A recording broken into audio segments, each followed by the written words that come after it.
Graphics cards, sure, they've changed a lot over the years, and they can all pretty much run Crysis now with ease, but they've changed in appearance too.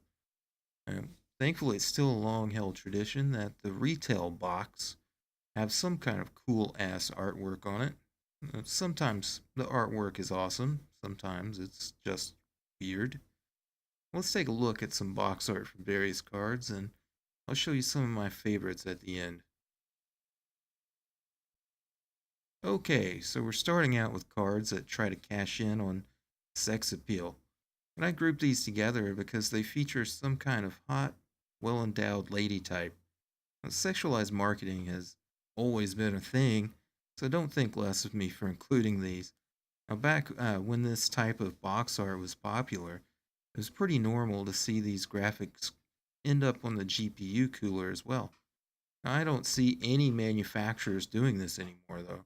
I never really understood why they did it in the first place, since video cards mount with the coolers upside down, so you never really get to see the artwork, even with a windowed case. But that didn't stop them. Obviously, this was just a marketing ploy to sell more cards, but with it becoming trendy nowadays to mount cards vertically using a riser and a mounting kit, maybe we'll see this practice make a comeback. That'd be pretty cool, right?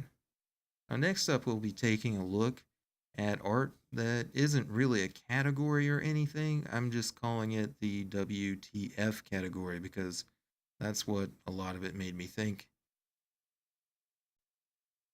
A lot of characters shown in GPU box art just aren't recognizable to me. You'd think maybe these characters were taken straight from existing games, but that doesn't seem to be the case. Most of them are just random. A few were used many times over as if the manufacturers thought of them as mascots or something. Now, I did find one that strongly resembles the character Kaleo from Star Wars The Old Republic, but I think that's just a coincidence. XFX used some kind of weird muscled up dog man for a number of their old products. I also want to add that some of this art I'm showing in this sequence here is so bad it's just plain cringeworthy. Now, it's still fun to look at, and I personally think that using actual characters from real video games would have probably sold more cards.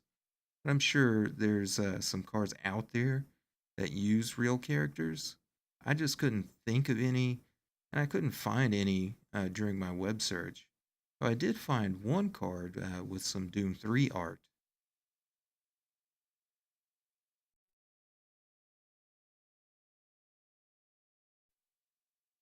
This last grouping of art includes my favorites from my web search.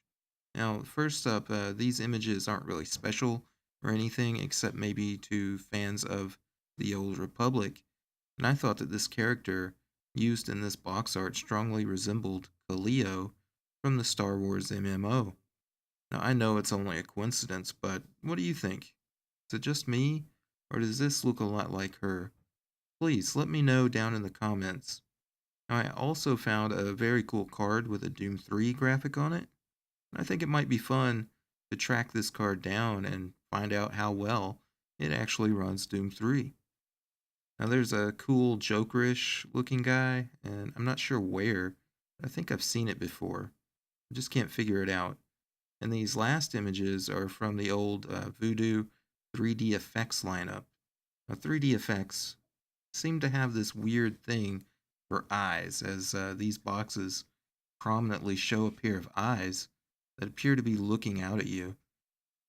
Even the early Voodoo 2 art has that same pair of eyes in it. And really, this is all I've got to show you for now. So if you've watched this entire video, thank you. And please remember to subscribe, like, and comment before exiting. Have a great day.